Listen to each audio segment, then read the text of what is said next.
Gênesis 21, quem achou, diga amém. Lucas 22, quem deixou pré-marcado, diga eu aqui. Glória. Aleluia. Oh, aleluia. Diz assim o texto a partir do verso 1 em diante. O Senhor visitou a Sara. O Senhor visitou a Sara, como tinha dito, e lhe fez como havia prometido. Sara concebeu e deu a Abraão um filho na sua velhice, ao tempo determinado que Deus lhe falara. Abraão pôs no filho que lhe nascera, que Sara lhe dera, o nome de Isaque. Abraão circuncidou o seu filho Isaque quando tinha 8 dias, conforme Deus havia ordenado. E era Abraão da idade de 100 anos, quando lhe nasceu Isaque, seu filho. E disse Sara: Deus me trouxe riso, e todo aquele que o ouvir se rirá comigo. Disse mais: quem diria a Abraão que Sara amamentaria um filho? Contudo, lhe dei um filho na sua velhice. Cresceu o menino e foi desmamado. E Abraão fez um grande banquete no dia em que Isaque foi desmamado. Mas Sara viu que o filho de Agar, a egípcia, a qual ela dera luz a Abraão, zombava de Isaque. E disse a Abraão: deita fora esta escrava e o seu filho, pois o filho desta escrava não herdará com meu filho Isaque. Pareceu isto muito penoso aos olhos de Abraão por causa de seu filho. Mas Deus, porém, disse a Abraão: não te pareça isso mal por causa do moço e por causa da sua serva, mas em tudo que Sara te diz, ouve a sua voz, porque em Isaque será chamada a tua descendência. Mas também do filho desta serva farei uma nação, porque ele é da tua descendência. Somente até aqui, diga amém por essa palavra. Amém. Aleluia. Fala, Deus. Fala, Deus. Toca-me com brasas do... Só quem acredita, diga. Fala, Deus. Diga com a alma. Fala, Deus, sim, alegre atendo ao teu. Amém, aleluia, glória a Deus. O Senhor colocou uma palavra em meu coração para essa noite, e eu vou entregar para vocês, como Paulo entregava as palavras e o direcionamento que ele tinha da parte de Deus, à medida que aprendia com Cristo e com o legado que ele deixou, dizendo: porque eu recebi do Senhor o que também vos ensinei. Em tom de descoberta que eu falo isso hoje aqui, porque o Senhor tem uma novidade a entregar ao nosso coração para essa noite. Quando a gente entra assim na itinerância e começa a ministrar a palavra de Deus, a gente percebe que uma expectativa, obviamente, é gerada em cada culto, em cada congresso, em cada oportunidade. E cada um que se torna o palestrante, o ministro, o pregador daquela noite, ele tem muita necessidade, com o passar do tempo, de se tornar cada vez mais seguro em cima daquele texto. Então é natural que nós costumemos a pregar mensagens que já foram amadurecidas, né? Que nós estamos seguros para confiar um alimento sustentável para a igreja do Senhor.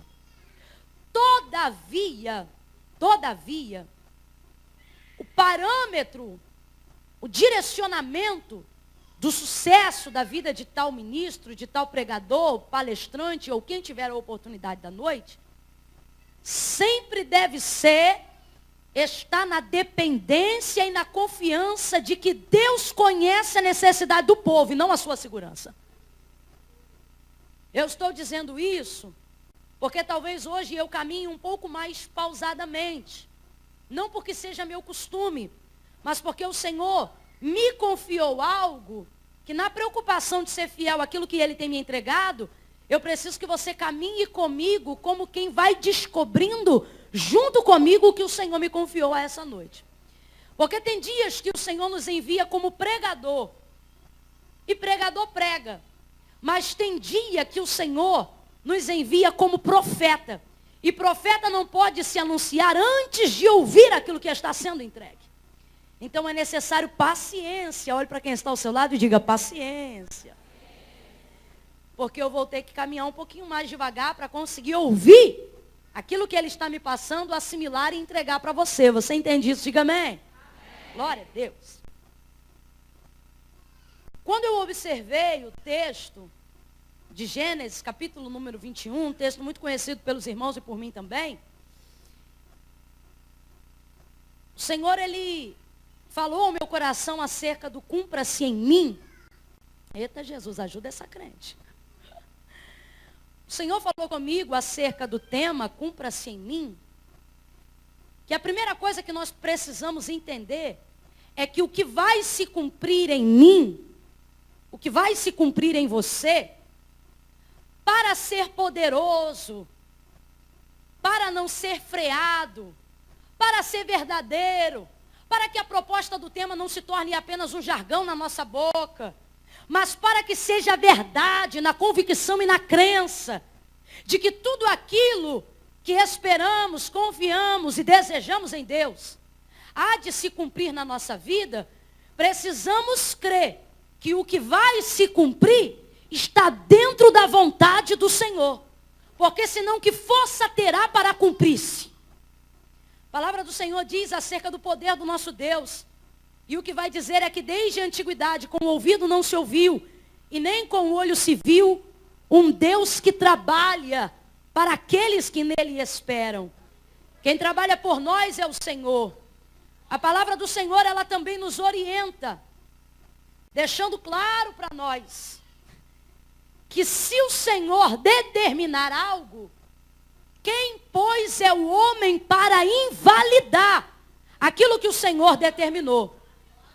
Quando você diz cumpra-se em mim, você precisa entender que a vontade de Deus é soberana.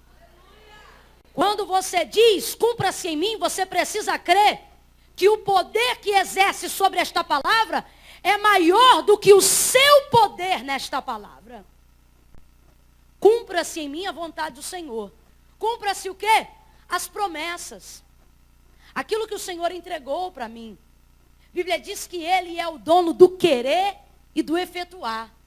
Eu sei que nessa noite eu estou falando aqui com pessoas que são portadoras de grandiosíssimas promessas da parte de Deus. E a primeira coisa que o Senhor mandou eu dizer para você que está ouvindo é que Deus não depende de circunstâncias favoráveis para fazer cumprir aquilo que Ele prometeu. O livro de Gênesis, capítulo de número 21, a narrativa que nós acabamos de fazer nessa noite, ela traz para nós essa verdade.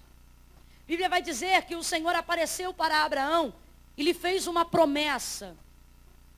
Quando o Senhor confia esta promessa a Abraão, a Bíblia diz que ele creu e isso lhe foi imputado por justiça.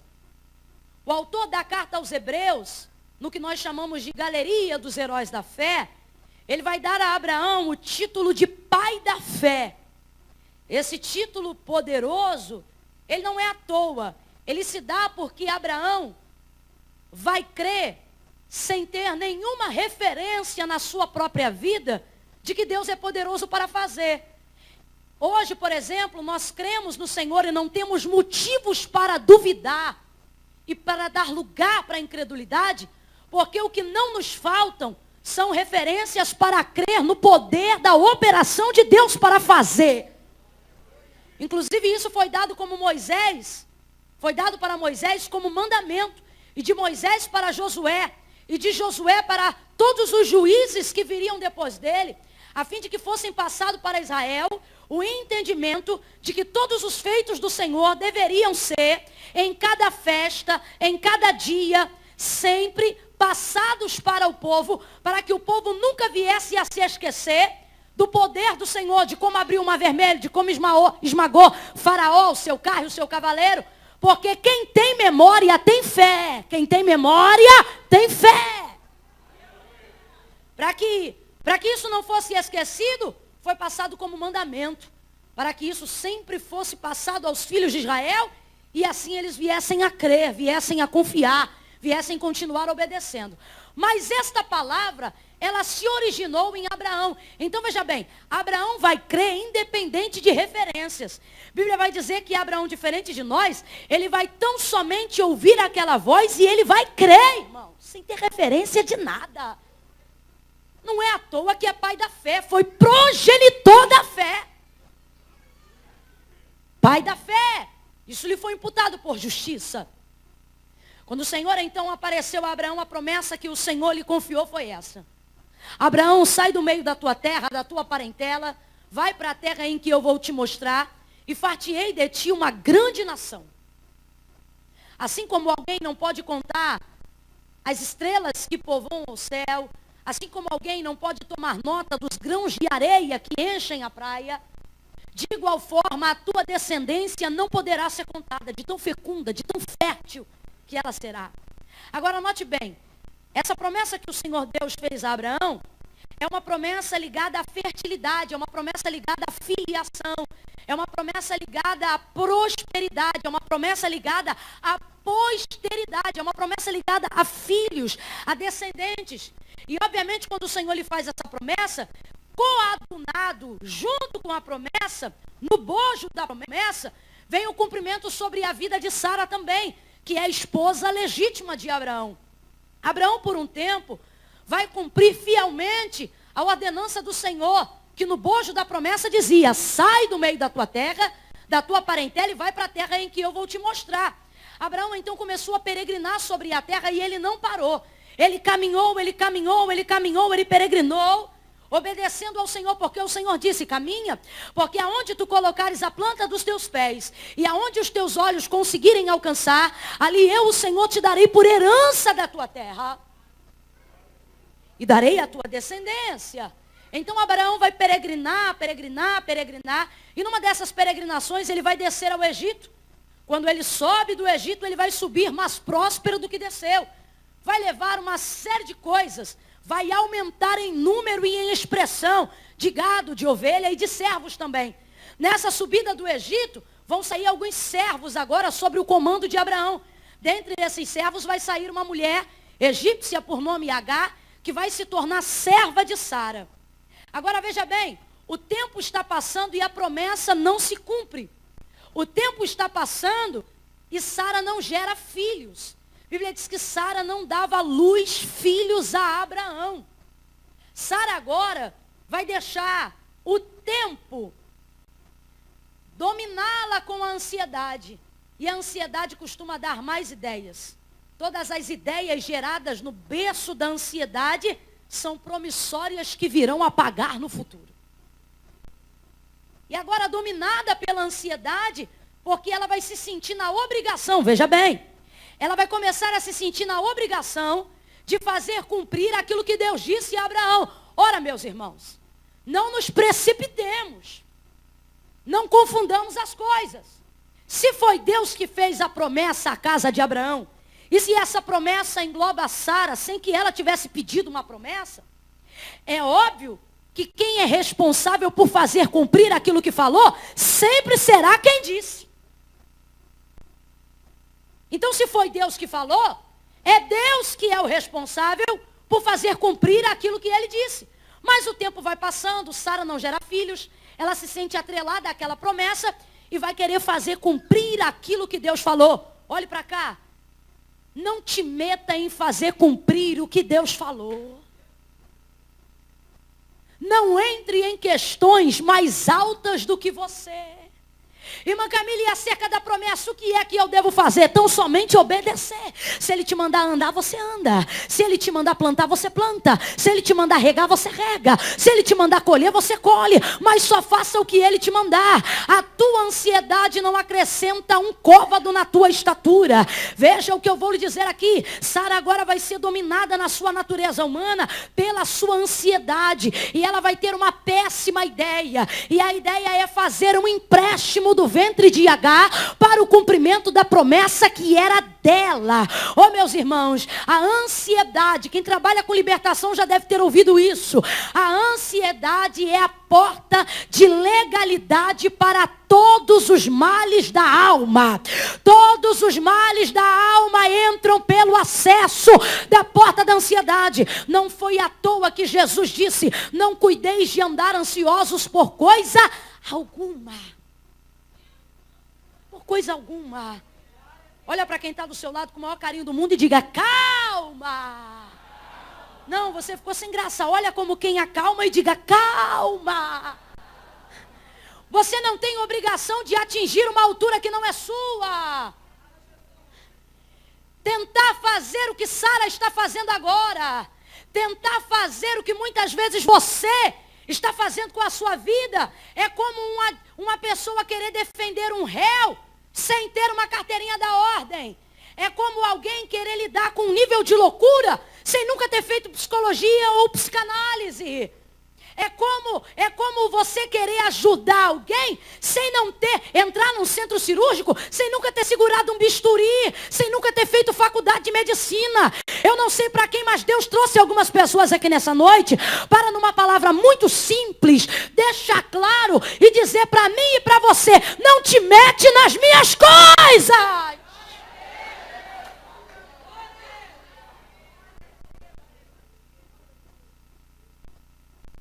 É como um filho que vê um biscoito lá em cima da prateleira e o pai diz: depois do almoço eu te dou. Mas dominado pelo desejo de comer um doce, ele sobe do banco, ele monta no primeiro degrau, ele sobe a parte e na maioria das vezes sabe o que acontece? Não pega biscoito e vai parar no hospital porque o armário cai em cima dele. Porque ele não tem altura, você está entendendo? O Senhor está dizendo: sabe acerca das grandiosíssimas promessas que eu te fiz? A responsabilidade de cumpri-las ainda é minha. A responsabilidade de fazê-las ainda é minha. Sara agora vai ser dominada. Sara vai ficar dominada pelo sentimento de ansiedade. Não tome decisões no desespero. Não permita nascer ideias no berço da ansiedade. Ela te dará filhos que não são seus. Aí olha a ideia dela. Ela agora vai pegar Agar pelo braço. Vai colocar Agar diante de Abraão. E vai dizer: Abraão, deita com a minha serva Agar, e dela nascerá um filho nosso. Abraão, deita com a minha serva Agar, e dela vai nascer um filho nosso. Cumpra-se em mim. Sara não está entendendo que Deus, para realizar o que quer, não faz empréstimo. Você gastou demais, não tem dinheiro e pensa: vou fazer um empréstimo. É um plano B para um mero mortal. Deus nunca trabalhou com plano B. Por quê? Porque Ele cuida do ar. Ah, não.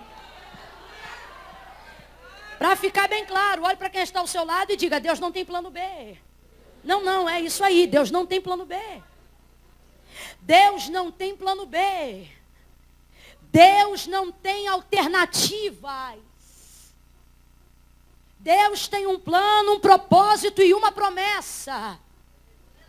E agora ela não vai entender, vai pegar Agar pelo braço, colocar diante de Abraão: deita com a minha serva, e dela nascerá um filho nosso. Só que Deus não precisa de empréstimo, Sara. Deus trouxe algumas pessoas aqui para deixar muito claro que Ele não depende de circunstâncias favoráveis para fazer cumprir o que Ele falou. Alguém entrou aqui desesperado e está quase tomando uma decisão pautada na ansiedade do que não tem, pautado na ansiedade do que não pode, pautado na ansiedade do que não faz, deixando de dormir porque não tem dinheiro para pagar uma dívida, deixando de falar porque não sabe como entrar no assunto, deixando de resolver ou tentando resolver do seu jeito porque não tem paciência para esperar que a coisa se resolva, como o Senhor falou. Deus está dizendo para mim e para você nesta noite: ei, não me traga para o seu mundo. Sara está querendo pegar tudo aquilo que Deus disse e trazer para o mundo dela. Agora veja bem, e eu repito e vou repetir isso ainda muitas vezes hoje aqui. Deus não depende de circunstâncias favoráveis para agir, Sara. Deus não precisa de Agar. Deus não precisa de nenhum jeito para fazer cumprir aquilo que ele falou, porque quando Deus diz, ele já tem um plano. Mesmo que não seja o seu, já é um plano. Então desce por agradecido de estar nele. Até porque você não tem plano melhor. Vai por mim. Você depende de circunstâncias que cooperem para o seu bem. Deus, quando te chamou, não olhou para as tuas circunstâncias. Deus não te chamou de acordo com a realidade que você vivia. Porque se ele olhasse para a realidade que você vivia antes de ter uma promessa, ele jamais teria te feito uma promessa, porque a sua circunstância passada era incompatível com a promessa. Aí Deus está dizendo: quando eu te fiz a promessa, eu transportei você para o meu reino. Mas você, quando quer ver apressadamente o cumprimento da promessa, me obriga a vir para o teu mundo. Como assim, irmã Camila? Deus está dizendo: você precisa de circunstâncias favoráveis. Eu não. Para de conversar comigo dentro da sua caixinha. Para de me obrigar a entrar pelas suas portas. Para de me espremer a fazer as suas vontades do seu jeito. Deus está dizendo para alguém aqui: eu não preciso dos teus métodos, eu não preciso das tuas portas. Quando eu te fiz promessa, te fiz de acordo com o que eu posso, não de acordo com o que você tinha. Então agora, para cumprir, cumprirei de acordo com o meu poder e não de acordo com a sua realidade. Eu não preciso da sua realidade para nada, a não ser para glorificar o meu nome. Deus está falando para alguém: quer conversar comigo sobre as suas promessas? Converse comigo na minha atmosfera e não na sua atmosfera. Converse comigo no meu reino e não no seu mundo, porque as tuas promessas vieram de lá, não vieram daqui. Suas promessas não vieram daqui. Quem disse que vai salvar não é daqui. Quem disse que vai curar não é daqui. Quem disse que vai restaurar não é daqui. Quem falou que ia te enricar não é daqui. Quem disse que ia te curar não é daqui. E agora fica tomando empréstimos para fazer cumprir o que Deus falou. Deus está deixando muito claro para alguém aqui que não cometa o erro de Sara.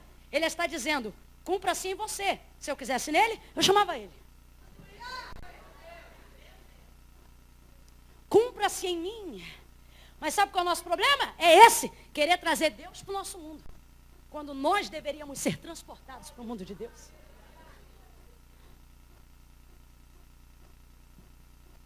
Eu quero trazer Deus para o meu mundo quando eu quero colocar a minha circunstância em posição maior do que a minha promessa. Eu trago Deus para o meu mundo quando Deus disse que vai salvar. E as minhas orações são: Senhor, tu está vendo quantas caixas de cerveja esse homem está bebendo?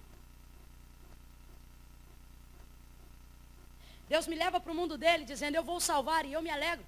Depois eu quero pegar tudo que Deus falou e trazer para o meu mundo dizendo: Senhor, tu está vendo quantas caixas de cerveja ele está bebendo? Deus me transporta para o seu mundo quando ele enche o meu coração de esperança. E ele diz: eu tenho um plano empresarial para você. E eu vou te surpreender nos teus negócios. E você quer trazer Deus para o seu mundo. Quando você diz: Senhor, o Senhor está vendo que a demanda é maior do que o lucro? O Senhor está dizendo: isso eu vi muito antes de te chamar. Onde você estava?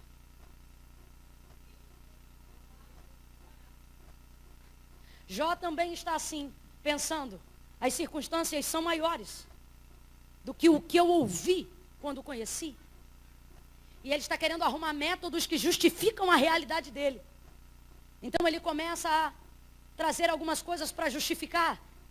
Se eu defraudei alguém, o Senhor me diz. Se eu não fiz uma medida exata do salário de algum servo meu, o Senhor me fala. E aí no capítulo 38, o Senhor se revela para Jó, no meio de um redemoinho de vento, e diz para ele: cinge os teus lombos como homem e eu falarei contigo. Isso aqui, irmãos, é um jeito de Deus dar um tapa sem mão. Ele está dizendo: tu fala comigo como se soubesse o que eu estou fazendo. Mas o que ele está dizendo nas entrelinhas é: quando tu for homem, tu te atreve a falar comigo. Aí ele ainda continua e diz assim: se tu és tão sábio e entendido, me diga, aonde tu estavas quando eu lançava no invisível os firmamentos da terra? Ele diz assim: Jó, se tu és tão sábio e entendido, me responda, porque Jó vai utilizar exemplos da natureza. Aí Deus responde ele com as perguntas dele, só Deus faz isso. Aí Deus diz assim: Jó, se tu és tão sábio e entendido, me responda, como é que se pesca uma leviatã pelo anzol? Aí o que ele está dizendo é: o homem não pega uma leviatã pelo anzol, mas eu pego. Por quê? Porque o meu anzol não é o seu. O problema é que você quer medir as minhas ações pela sua realidade. Deus não depende de circunstâncias favoráveis para fazer cumprir-se em você o que ele disse que ia fazer. Eu quero que você olhe para aqui. Pai da fé. Pai da fé. Sabe quem é Abraão? Abraão é a primeira geração patriarcal. Ele é. Deus o fez. Deus fez ele ser. Vou te dar um filho. Na tua casa não vai ter uma família apenas. A tua família será respaldo de uma nação.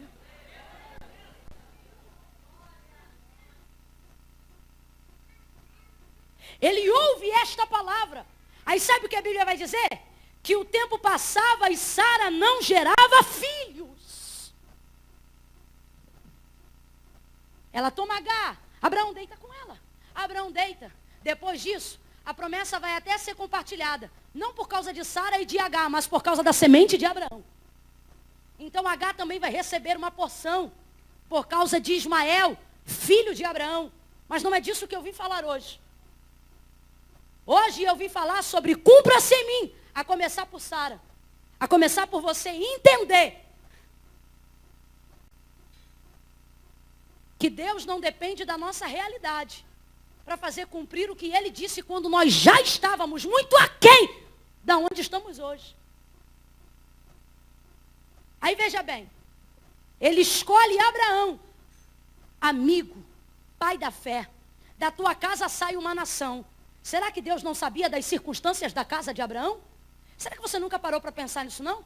Sara está desesperada, querendo colocar uma barriga de aluguel dentro do esquema que ela está criando para poder trazer filhos para a sua casa. Aí olha que coisa interessante, olha como Deus não depende de circunstâncias favoráveis para fazer cumprir o que Ele falou. Pelo contrário, Ele usa as coisas que não são para confundirem as que são, porque nelas o nome dEle é glorificado. Aí olha só, o tempo vai passar e ela não vai ter filhos. Aí ela tem essa infeliz ideia de colocar Agar para gerar um filho a Abraão, vai gerar uma problemática toda, só vai criar descontentamento dentro de casa. Por bondade e misericórdia, Deus vai entrar para minimizar os prejuízos.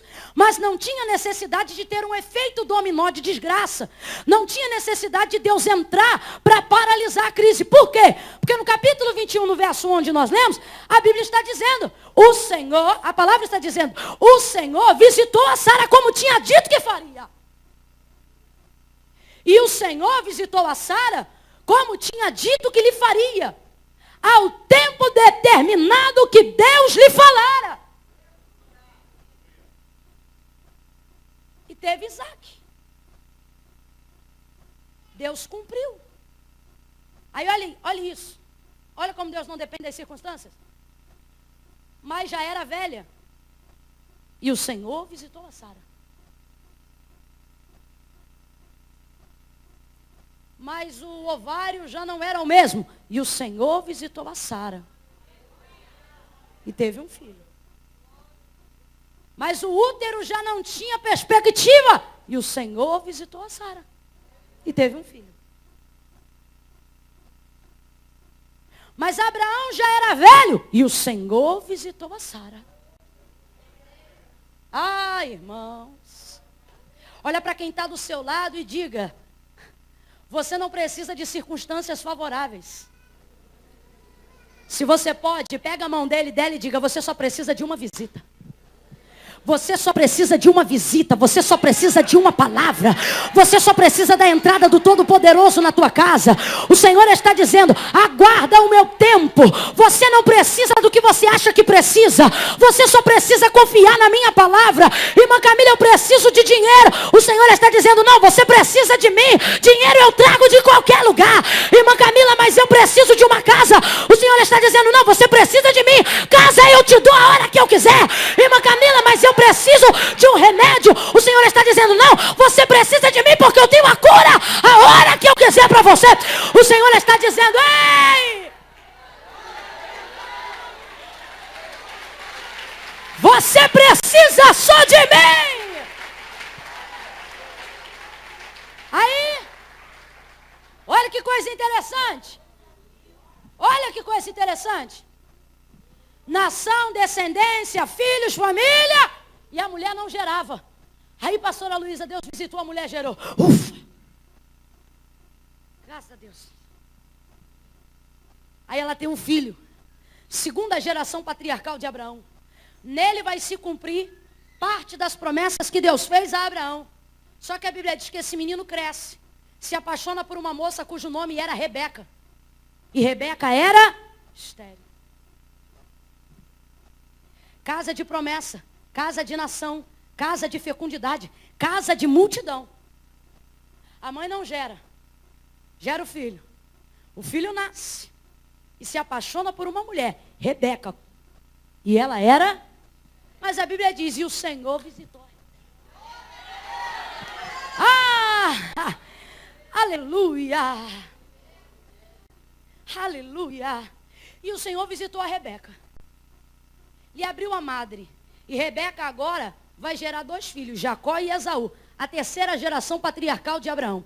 Em Jacó vai se cumprir a plenitude de tudo que Deus prometeu nos dias de Abraão.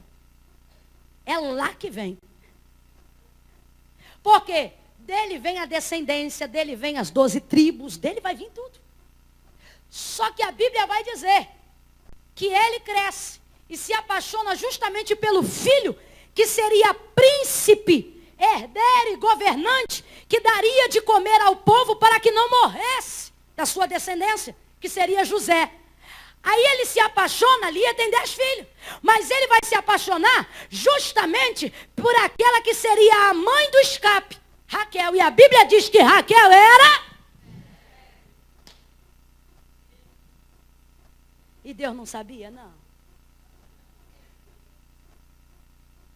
Deus trouxe alguém hoje aqui que está desesperado para dizer: para, eu estou fazendo é de propósito.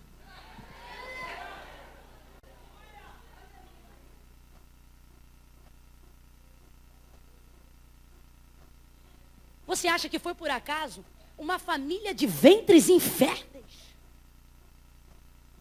De meninos que só se apaixonavam por mulheres? Uma casa que começou a gerar um fruto numa terra estéril. Só que o Senhor vai rompendo. Está entendendo? Quem tem promessa vai romper. Quem tem promessa vai romper. Levanta a sua mão e recebe essa palavra. Quem tem promessa vai romper. Eu não preciso de facilidades. Deus está fazendo de propósito. Porque se for benefício é normal. Mas se for difícil é glória para o nome dele. Deus está dizendo: eu te escolhi para glorificar o meu nome. Eu não te escolhi para viver de brisa. Eu te escolhi para ter experiência. Eu não te chamei para ficar deitado em rede. Eu te chamei para peregrinar sobre a terra e ver os milagres que eu tenho para realizar na tua casa, ver os milagres que eu tenho para realizar na tua família, ver os milagres que eu tenho para realizar nos teus negócios, ver os milagres que eu tenho para realizar na tua vida emocional, ver os milagres que eu tenho para realizar na tua vida ministerial, ver os milagres que eu tenho para realizar na tua parentela, ver os milagres que eu tenho para realizar na tua igreja. Irmã Camila, mas está difícil. Pega na mão de quem está ao seu lado e diga: só a até a visita. Só até a visita. Só até a visita. Ei, Deus resolve a tua vida com um telefonema. Deus resolve a tua vida com uma visita. Deus resolve a tua vida com uma palavra. Creia! Creia! Ele não depende de circunstâncias favoráveis para agir. Sabe como esse Deus é conhecido? Ele é conhecido como Yahvé. Mas ele é referendado. Se a gente fala assim, eu sirvo a um Deus. Aí se, por exemplo, eu dissesse, eu sirvo a Baal, e te perguntasse, e você, qual é seu Deus? O meu é Jeová. Qual é esse? Oh, o de Abraão. De Isaac.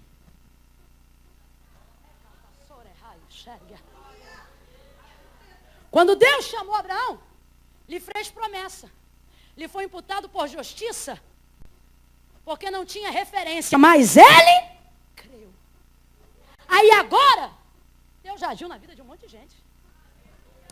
Ele é Deus de José, ele é Deus de Camila, de Marta, de Maria, de Ana, de Lázaro. Mas, quando vai falar de referência, não fala Deus de Camila. Não fala Deus de Chayenne. Você adora Deus? Adora qual? Aquele. Abraão.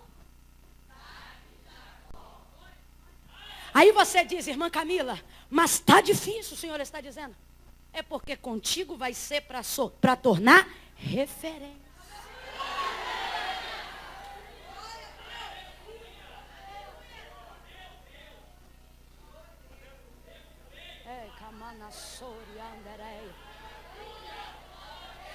E visitou a Sara e abriu a sua madre. E gerou Isaac. Nele vai se cumprir. Conheceu Rebeca e era. E visitou Rebeca. E essa gerou a Jacó e Esaú. E em Jacó vai se cumprir. Mas Jacó vai crescer e vai se apaixonar por uma mulher chamada Raquel. E ela também é. E o Senhor abriu a madre de Raquel. E esta gerou a José. Ai, meu Deus do céu, Deus está dizendo para alguém, não importa o quão fechado está, importa que eu tenho a chave. Não importa o quão não importa o quão difícil está, importa que eu tenho acesso. Deus está dizendo para alguém, não precisa abrir atalhos, eu sei o caminho. Eu sei o caminho. Pega na mão de alguém, prega para ele e diga, deixa Deus fazer. Deixa Deus fazer. Deixa Deus fazer. Cumpra-se em mim. Quem quer? Quem quer? Quem quer? Quem quer? Quem quer? Então tira H do caminho. Não vai ter empréstimo. Eu não vou sair do plano perfeito. Eu quero o que Deus tem para mim. Irmã Camila, mas e as circunstâncias desfavoráveis? Elas são desfavoráveis para você, propositais para Deus.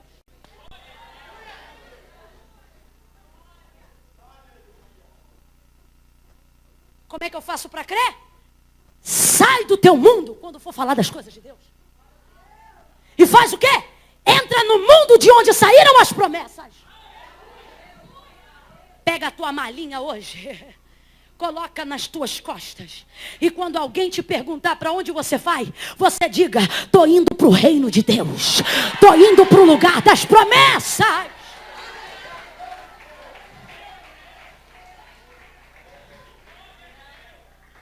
Quando Maria recebe a promessa e seu cumprimento, antes de concluí-la, Gabriel deixa. Sabe, Isabel, tua prima? Esse mensageiro é o mesmo que visitou Zacarias. Sabe de tudo. Deixa tua porta aberta para as visitas. Não é visita da terra, não, meu irmão. É mensageiro do céu. Aí, sabe, Isabel, tua prima? Aquela que dizia um ser estéreo, já está no 6º mês. Aí ela volta, O anjo visita José em sonho. Ela faz uma trouxa, prepara a malha. Ó. Vou para onde? Vou para o reino de onde promessas cumprem. Vamos para onde, Maria? Para a casa de Isabel. Por quê? Porque lá já começou a cumprir o que está cumprindo em mim. Deus está dizendo para alguém, vai conversar comigo no teu mundinho até quando? Vai ficar tolhido na casa das circunstâncias até quando? Nada disso muda a tua vida. Hoje é uma proposta. Talvez você diga, irmã Camila, mas o que eu faço? O Senhor está dizendo, pois é, segundo as tuas circunstâncias, o não tu já tem. Vem falar comigo sobre o sim.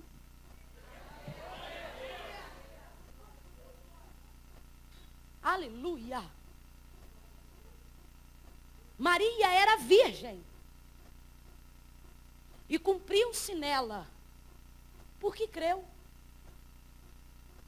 Na boa, irmão. Não vou tomar muito seu tempo, não. Tu tem dito, eu preciso de dinheiro. O Senhor tem dito, tu precisa de fé. Tem alguém aqui que enquanto eu estou pregando disse assim, fé eu tenho, o que eu não tenho é dinheiro. Tu não tem não. Porque não sou eu que afirmo o parâmetro da fé, é o próprio Cristo. Ele olha para os seus discípulos e ele diz assim, se vocês tiverem a fé do tamanho de um grão, quem já viu um grão de mostarda? Cabe debaixo de uma unha. E não precisa estar grande. É bem pequeno. Aí olha o que ele está dizendo. Se vocês tiverem isso, vocês olham para aqui, um monte. Se vocês tiverem isso, vocês olham para o monte. Olha aqui. Se você tiver isso, ao ver aquilo,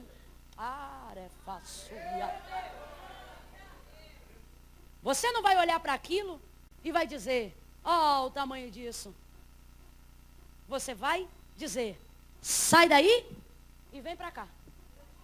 Sai daí e te joga no mar. O que ele está querendo dizer é, circunstâncias, saiam da minha frente, abram caminho, deixa eu passar. E como é que eu consigo esse passaporte? Se cabe debaixo de uma unha, por que você não consegue botar dentro do seu coração? Irmã Camila, porque eu preciso de um namorado, amada. Você precisa de fé. Deus está dizendo, nunca te pedi nada. Qual é o princípio para haver cumprido diante dos nossos olhos o que ele prometeu? Característica eminente de quem Deus é. Olha, porque é necessário que todo aquele que se aproxima de Deus, creia que ele existe e que é galardoador daqueles que o buscam. Ora, sem fé é impossível. Não leva mal não. Jejum de Daniel, propósito, consagração, é para preparar a sua vida e a minha. Para agradar a Deus, só precisa ter. Creia, creia, creia. E vão te chamar de louco, creia. Quando os homens te apontarem e dizerem, tá maluca, os anjos estão dizendo, tá começando a entender que é poder de Deus. Tá começando a entender que é poder de Deus. Abriu o ventre de Maria, sendo virgem. Lhe deu a oportunidade de conceber, porque Deus não depende de circunstâncias favoráveis para fazer cumprir aquilo que ele prometeu. Agora vamos lá. Agar vai receber uma porção também, porque acabou entrando, Sara utilizando como empréstimo.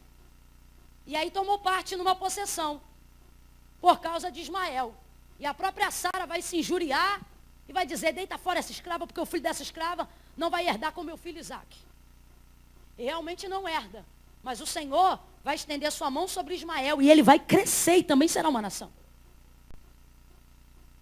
Mas a promessa sempre visa um alvo legítimo. E o alvo legítimo da casa de Abraão, para o cumprimento da promessa, era Sara, sua esposa, e não Agar, serva de Sara. Então vamos lá. Cumpra-se em... Vem comigo para a gente fechar junto. Cumpra-se em... Cumpra-se em mim. Deus trouxe algumas pessoas aqui para dizer: vai fugir até quando?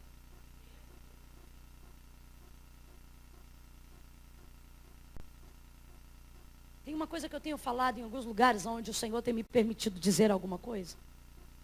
E o que eu tenho dito, com pouco tempo que eu tenho de crente, que não é muito, mas é significativo.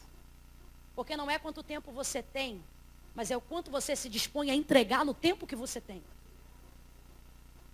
E nesse pouco tempo, porém significativo, eu tenho dito que eu aprendi uma coisa, irmãos. Fazer a vontade de Deus na minha vida dá trabalho. Porém, mais difícil do que cumpri-la é fugir dela. Deus está dizendo para alguém: a tua fuga só está te dando mais trabalho. A tua fuga só está te fazendo chorar mais. A tua fuga só tem te empobrecido. A tua fuga só tem te deprimido. Ah, vou falar do jeito que Deus está mandando. Sabe por que tem gente que está oprimida? Porque está fugindo. Entra no centro da vontade de Deus hoje e diga: cumpra-se em mim. Mas, irmão, o que Ele tem para mim é muito difícil. Se o que Ele tem para você ao teu lado é difícil, imagina fugindo dele, o que você arruma? O Senhor está dizendo: ei, é em você. E o que é em você não será em mais ninguém. Quem deixou a prévia em Lucas, capítulo de número 22, abre lá para fechar comigo. Vamos chegar no centro do cumprimento de toda a vontade de Deus? Jesus.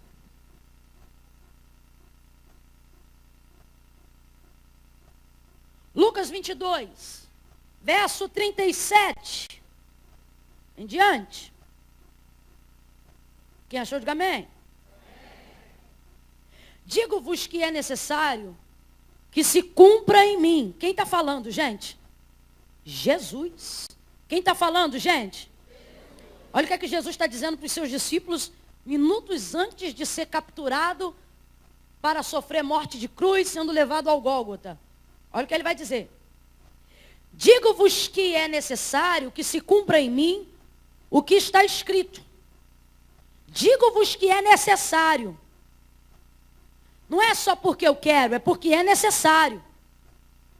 Não é só porque eu estou afim, é porque é necessário. Sabe por que eu desmembrei essa mensagem em duas? E fique tranquilo que não vou usar nesta parte o tempo que usei na primeira. Porque tem gente hoje aqui que precisa aguardar o cumprimento de promessas que lhe apraz. Mas há um grupo de pessoas aqui nessa noite que precisam conseguir viver o cumprimento de promessas que não lhes são tão aprazíveis, mas são necessárias. Digo-vos que é necessário que se cumpra em mim o que está escrito. Com os malfeitores foi contado. Sim, o que está escrito de mim se cumprirá. Verso 41. Apartou-se deles então cerca de um tiro de pedra e pondo-se de joelhos orava, dizendo: Pai, se queres, passa de mim esse cálice. Todavia não se faça a minha vontade, mas a tua. Então lhe apareceu um anjo do céu que o confortava. E em agonia, sendo posto em agonia, orava mais intensamente. E o seu suor tornou-se em grandes gotas de sangue que corriam até o chão. Somente até aqui. Jesus vai começar o seu ministério, já fechei a Bíblia. Jesus vai começar o seu ministério, os milagres. Por exemplo, quando ele entra no casamento, nas bodas de Caná, e o vinho já tinha acabado, e consequentemente acabaria o casamento, Maria, sua mãe, vendo que ele entrava, disse assim: acabou o vinho. Aí ele diz: que tenho eu contigo, mulher? Ainda não é chegada a minha hora. Jesus compreendia, mesmo estando vestido de corruptibilidade humana, que ele viera ao mundo somente para cumprir a vontade do Pai na vida dele, que era qual? Entregar-se. Para isso foi gerado, para isso foi formado, Por isto, plano perfeito. Propósito de salvação mediante a redenção por morte de cruz. Toda a sua vida, todo o período gestacional, tudo que viveu no ventre de Maria, tudo que esperou cumprir até os seus 30, e dos 30 até os 33, tudo para um momento, Calvário. Toda uma vida para uma hora. Todo investimento, todas as palavras, todos os milagres, todas as curas, todas as casas, todas as visitas, todas as cruzadas, tudo corroborava, culminava, o levava para um único momento. Qual? A hora que ele não faria a minha vontade, a hora que ele não curaria o cego, a hora que ele não levantaria um paralítico, não. A hora que ele faria a vontade de Deus. Não sei se você já notou, mas todas as vezes que Jesus estava prestes a realizar um milagre, quando ele não era individual, mas era coletivo, multiplicação, pães e peixes, ele vai sempre olhar para o céu, dando graças a Deus, falando com Deus, pedindo a Deus. Já viu as orações de Jesus? Ele pede a Deus pelos discípulos. Antes de ser tirado do mundo, ele diz: Pai, eu te peço. Eu te peço porque eu sou, eu te peço porque eu posso? Não. Eu te peço porque tu és, eu te peço porque tu podes. Eu te peço contando com a tua misericórdia. Podendo fazer, ele pedia. Por quê? Porque ele não estava aqui para mostrar que podia, ele estava aqui para fazer o que devia. Que não era a minha vontade e a sua, mas era a vontade do seu Pai, que estava no céu. Então ele vai orar e Deus vai atender a vontade de Jesus inúmeras vezes. Mesmo não sendo a vontade original de Deus para o momento dele. Que a vontade de Deus em plenitude seria cumprida na vida dele só na hora do Calvário. Quem está entendendo até aqui, diga amém. Amém. Mas se envolvendo, vendo as necessidades do povo, pregando. A Bíblia vai dizer que o coração dele se movia de íntima compaixão e por isso não resistia. E cumpria os milagres, fazia as cruzadas, curava os leprosos, libertava os endemoniados. Mas isso tudo era adeno. Isso tudo era emenda. Jesus veio ao mundo com um propósito priorizado, prioritário e primícias para o seu Pai individual. Qual? Entregar-se. Certo? O tempo todo ainda não é chegada a minha hora, ainda não é chegada a minha hora, ainda não é chegada a minha hora. Aí chega a hora dele, irmãos. Chega a hora dele. Quando chega a hora de cumpra-se em mim a vontade do Pai, eita, irmãos. Aí Jesus vai olhar para os discípulos minutos antes de começar a orar. E vai dizer assim: olha, Jesus convicto, ciente de por que foi enviado. Veja. Olha Jesus. Chegou a minha hora. Agora eu vou fazer o que de fato fui chamado para fazer. Se aparta e vai orar.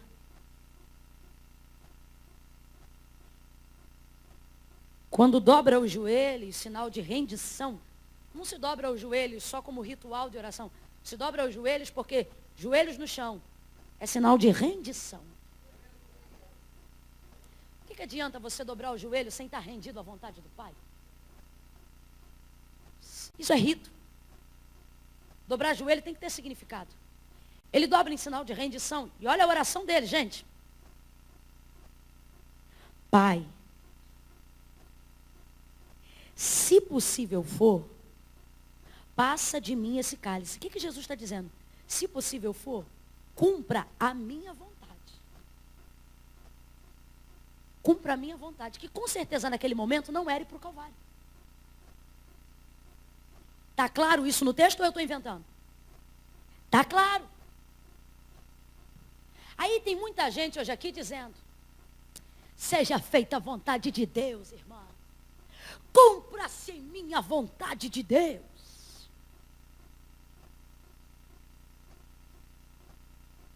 Ninguém está pronto para cumprir a vontade de Deus se não tiver coragem de diante de Deus anunciar qual é a sua. Quem não expõe a sua própria não está pronto para cumprir a dele. Tem um monte de gente super crente, hipócrita, dizendo: irmã, seja feita a vontade de Deus. Não porque está pronto para cumprir a vontade de Deus, mas porque não tem força de entregar a sua, de lutar pela sua, de guerrear pela sua, de declarar a sua. Porque está cansado. Quanta gente deixando de orar por um pai, por um filho, por um marido. Tá, irmã, eu entreguei para Deus. Não entregou nada. Entregou nada. Você até é cansado de fazer a sua entrega. Aí o Senhor falou comigo: sabe o que vai se cumprir em você agora? A minha vontade. E a pergunta é: está preparado para dessa vez fazer a minha e não a sua? Cumpra-se em mim. Ele sabia, mas ainda assim confessou a sua vontade. Se queres, conversa, diálogo. Se queres, passa de mim esse cálice. Todavia, não seja feita a minha vontade, mas a tua. Aí olha que coisa linda, gente. E chegou um anjo que o confortava. Quando Jesus notou a presença do anjo, quem ficaria alegre se estivesse triste e de repente um anjo chegasse para confortar você? Quem ficaria alegre? Fala aí. Ai, que mistério, né, irmão? Imagina você triste, orando, e de repente vem um anjo, irmão, e te entrega palavras, conforta você. Agora, não é coincidência. Jesus não vai ficar feliz que nem você ficaria, não. Jesus vai ficar mais triste. Olha a sequência do texto. E chegando o anjo, foi posto em agonia. Ficou em agonia por quê? Porque notou a presença do anjo, que fazia o quê? O confortava. No grego é o encorajava. Ou seja, se ele está me encorajando a fazer o que eu pedi para não fazer, é sinal que dessa vez eu vou fazer o que ele quer e não o que eu quero. Jesus não ficou alegre, pelo contrário. Quando ele viu o anjo, aí começou a suar gota de sangue. Por quê? Porque a presença do anjo, escute isso, a presença do anjo era a certeza que a sua vontade não seria feita, mas a dele nele.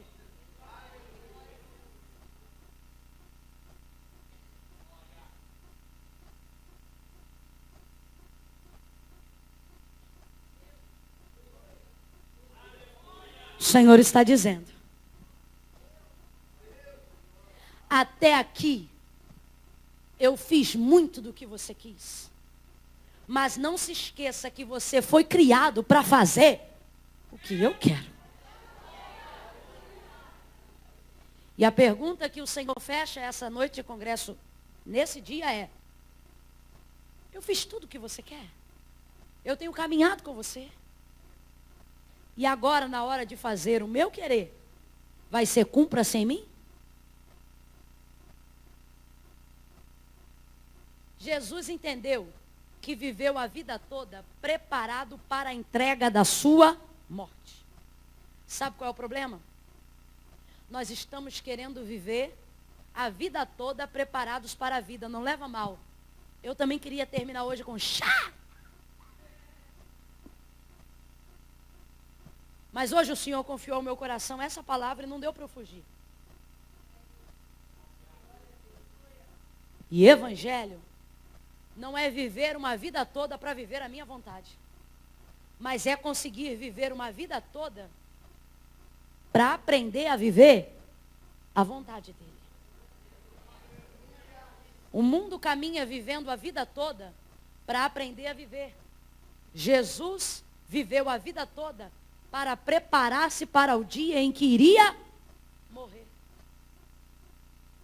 Aí eu te pergunto: você está preparado? Hoje eu compartilhei com o pessoal na casa do pastor Rodrigo de uma velhinha que tinha lá no ciclo de oração, e eu estava dirigindo uma consagração e um assaltante tentou entrar na hora para assaltar a igreja. E ela estava parada como porteira e ela é uma senhorinha bem velhinha. E ele disse assim: sai da frente, velha, com uma arma na mão. E ela disse assim: não saio, vai-te embora. Ele disse: sai da frente, velha, que eu te mato. E ela disse para ele: eu estou pronto, e você? Ela falou com tanta autoridade, irmãos, que ele largou a bicicleta e foi-se embora, com arma e tudo. Não entrou e não fez nada com ela. Você sabe que eu moro no Rio de Janeiro. No Rio de Janeiro, a gente tem uma série de morros e comunidades que para você subir e evangelizar, não tem que ser crente, tem que ser crente. Para não passar a vergonha que aqueles homens passaram quando foram fazer menção do nome de Paulo, e os demônios responderam: Paulo, eu sei quem é, mas e vós, quem sois? Houve-se um tempo em que a evangelização e quem vivia para Deus, com o desejo de cumprir a sua vontade, não tinha medo de morte, porque já tinha atingido a maturidade de Paulo. Se vivo, vivo para Cristo, e se morro, morro com Cristo. Se vivo, vivo para Ele, e se morro, chego mais perto dEle. E morando onde a gente mora, não foi só essa irmã que eu vos relatei que tem esse testemunho, não. Lá você vai conversar com uma série de irmãs do ciclo de oração que entram em lugares que ninguém dentro da sociedade entra. E quando elas entram lá, se no dia os camaradas não estiver bem, eles dizem: desce, nós vamos dar teco. E as velhinhas, irmão, e os jovens, cheios de autoridade, diz: pode dar, porque eu estou pronto, e você? Na hora, a maioria já abaixa, tira o fuzil. Você pode orar por mim?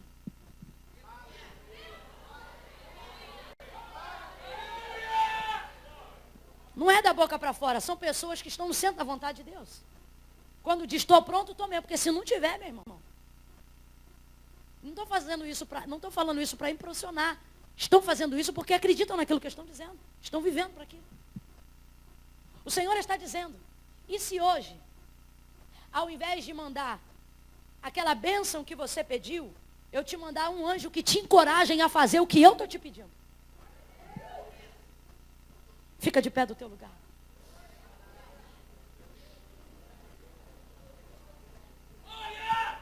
Vou te falar um negócio. Como ser humano, como cristão, você suporta qualquer afronta, qualquer perseguição, qualquer perturbação, seja ela moral, seja ela espiritual, desde que você esteja no centro da vontade de Deus. Sabe por quê?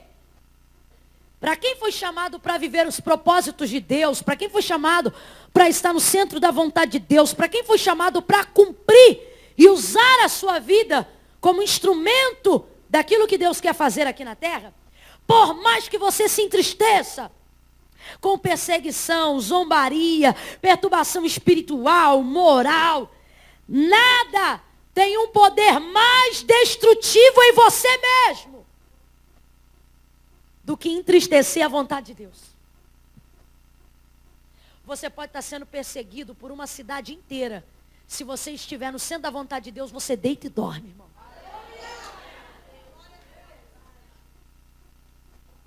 Podem estar te perturbando no WhatsApp, no Facebook, no Twitter, no Instagram. Teu nome pode estar na boca do povo. Isso pode te causar uma chateação, uma tristeza, uma opressão momentânea. Mas se você tiver certeza que está no centro da vontade de Deus, você segue em paz. Agora, pode o casamento estar show, a vida financeira está top, a vida familiar estabilizada. Se a tua alma não estiver disponível para cumprir a vontade de Deus para a tua vida, você não encontra a paz. E tem gente que está aqui hoje querendo descobrir o porquê que tudo vai bem e você se sente mal. O Senhor está dizendo: é porque você pode fazer tudo que você quer, mas enquanto não estiver pronto para fazer o que eu quero, você não fica feliz. Você não fica realizado. Irmão, a gente vai sangrando fazer o que Deus quer, mas não consegue celebrar numa festa estando em desobediência à vontade de Deus. Você entra num velório e consegue dar a volta por cima, mas não consegue ficar alegre num casamento se estiver destoante à vontade de Deus para a sua vida. Deus está dizendo: não é aonde você tem passado, não é aonde você tem estado, é a minha disposição em querer estar com você, aonde quer que você esteja, desde que você esteja aonde eu quero que você esteja.